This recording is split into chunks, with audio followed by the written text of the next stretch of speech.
I'm leaving the cafe to Sally. Better her than you. Tony, the husband, says this with absolute confidence. Sally, the daughter-in-law he's talking about, nods with joy. Who does he think he is? He knows nothing about this business. Tony seems delighted, almost as if he's the one running the show. Maybe because he's been playing the role of the cafe owner.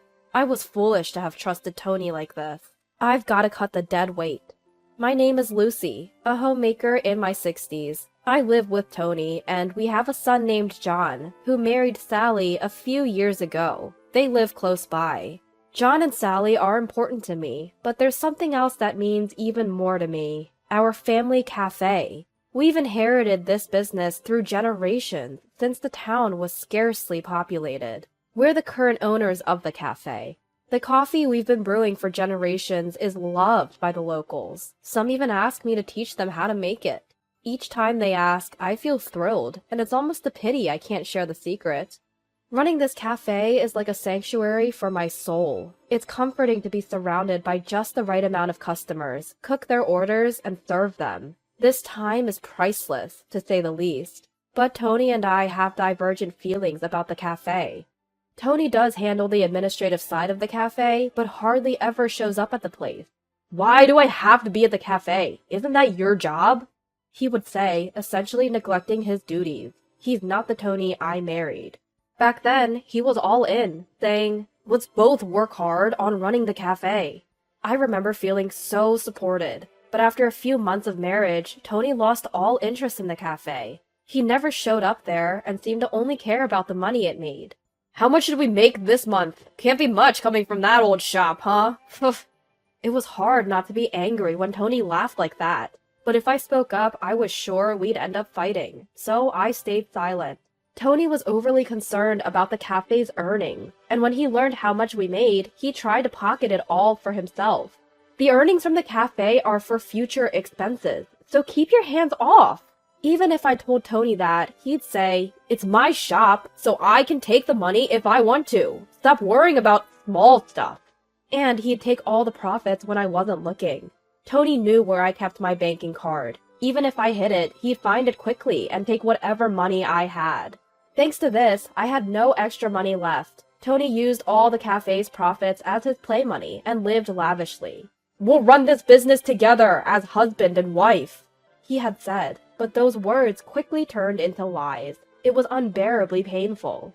Please, I want us to manage our finances properly, I pleaded with Tony, but he never listened.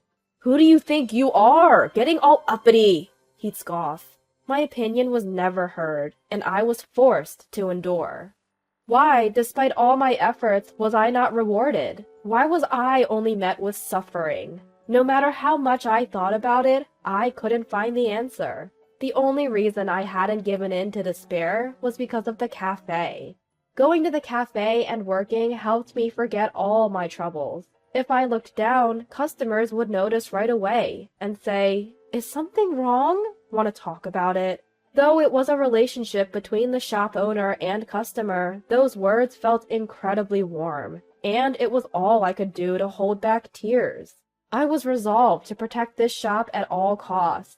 I'll do whatever I can for this cafe. I swore this from the bottom of my heart, and that vow remains unchanged. To me, this cafe is the most important thing, and my only solace. Yet, relentlessly, the hardships kept coming. There was one more issue I had with Tony. It was how he treated Sally, my daughter-in-law. Sally, do you have enough money? We have some to spare, so don't hesitate to ask. Thank you, Tony. We're good. John is doing his best. Every month, our son and his wife come to visit us at home. John says it's because he worries about us being alone. From the moment John introduced us, Tony took a liking to Sally. He asked about more than just her career, her favorite type of person, hobbies, and how she likes to spend her holidays. I'm so happy someone as wonderful as Sally is marrying John. I hope we can be close, too. Tony was clearly smitten. The way he spoke gave it away. John noticed this and never intentionally let Sally get too close to Tony.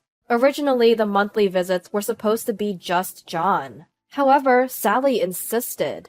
Tony and his family are important to me too, so I want to be involved. As expected, now that Sally came along every month, Tony was overjoyed. Sally, is there anything you want? Our wedding anniversary is coming up, isn't it? Sally, do you have any free days this month? I found a great place, and I'd like to take you there. If someone as beautiful as Sally ran a cafe, customers would be thrilled. The way Tony pressed on made it impossible for Sally to feel comfortable. Really? That's so kind of you. Tony, you're such a nice guy. Sally wasn't helping. She could have simply said no, but instead led Tony on.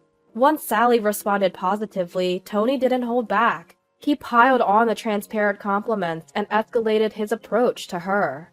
Both John and I felt uncomfortable with Tony's behavior. Above all, John was having a hard time. The woman he chose was getting too close to his father. To give John a breather, we'd sometimes go to a cafe and work together, ignoring Tony's actions.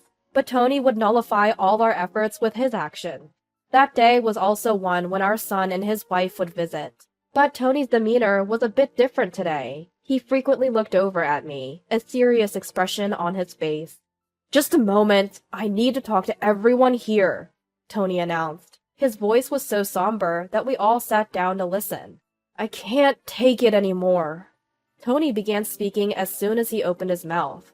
What can't you take? John asked, and Tony let it all out.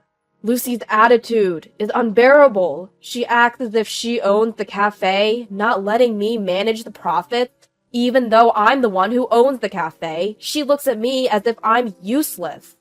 It hurts me every time I see that. If Lucy doesn't change, I can't go on like this. I was shocked by Tony's words. Why did I have to hear something like that? Wasn't it Tony who walked out on the cafe we decided to run together? I held back my urge to confront him, seeing he still had more to say. Then Tony dropped a bombshell. I'm giving my cafe to Sally. She's a better choice than you anyway.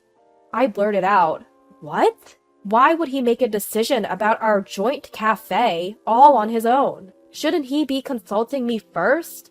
Meanwhile, Sally, who had been named as the new owner, looked thrilled. I'm honored to take on this role from Tony. Please, come by sometime, she said cheerfully. Observing her composure, I got the full picture. This had been her agenda all along. To steal my precious cafe. That was her goal. Why hadn't I seen this coming sooner? If I had, maybe I could have taken steps to prevent this whole debacle. I was so shocked by their words, I found myself speechless. Why was I being pushed into such a tight corner? What had I done to deserve this?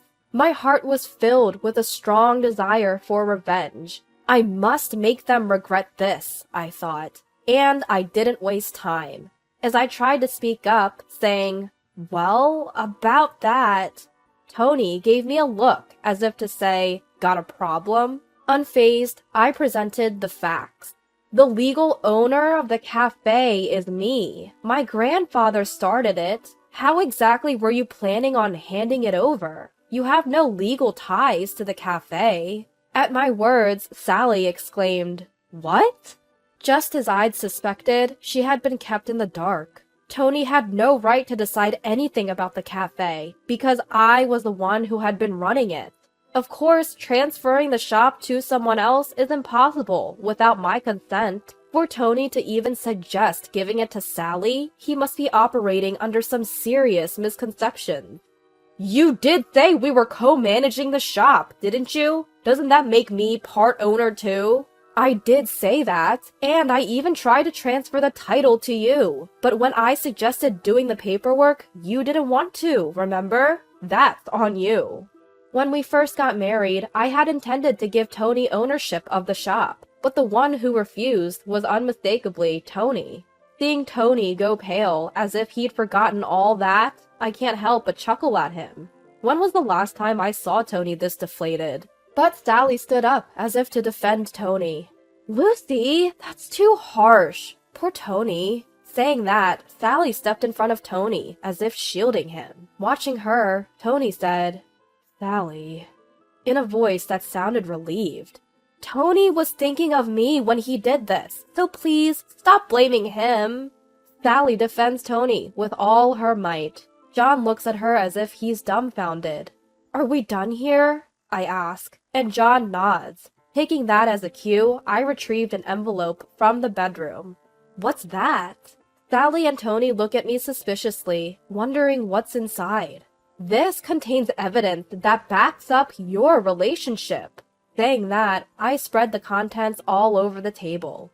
Several photographs spill out. All feature Sally and Tony, clearly indicating their intimate relationship. You two were more than just in-laws. You had a romantic relationship, didn't you?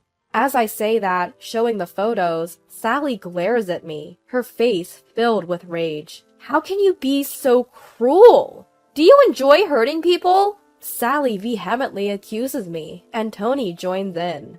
What are you saying Sally and I did? We were just good friends. What's wrong with that?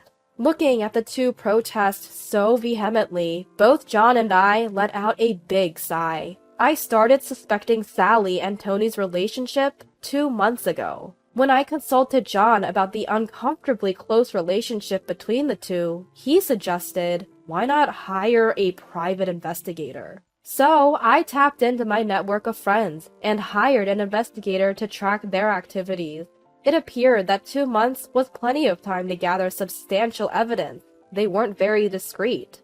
The days he said he was away on solo trips, he was actually on romantic getaways. The money taken from the cafe was being used to buy her gifts. I deeply regretted not starting the investigation sooner. I first showed the findings to John. Upon seeing them, John became furious, and his feelings for Sally cooled.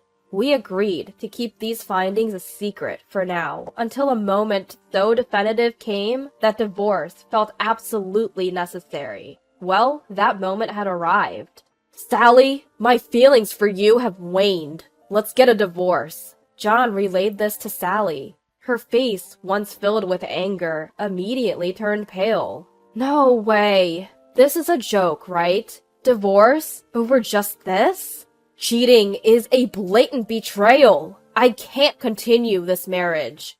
With those sharp words from John, Sally crumbled weakly onto the floor. Tony, watching all this, wore a worried expression. Sally, it's okay. I'm here for you, even if John has abandoned you.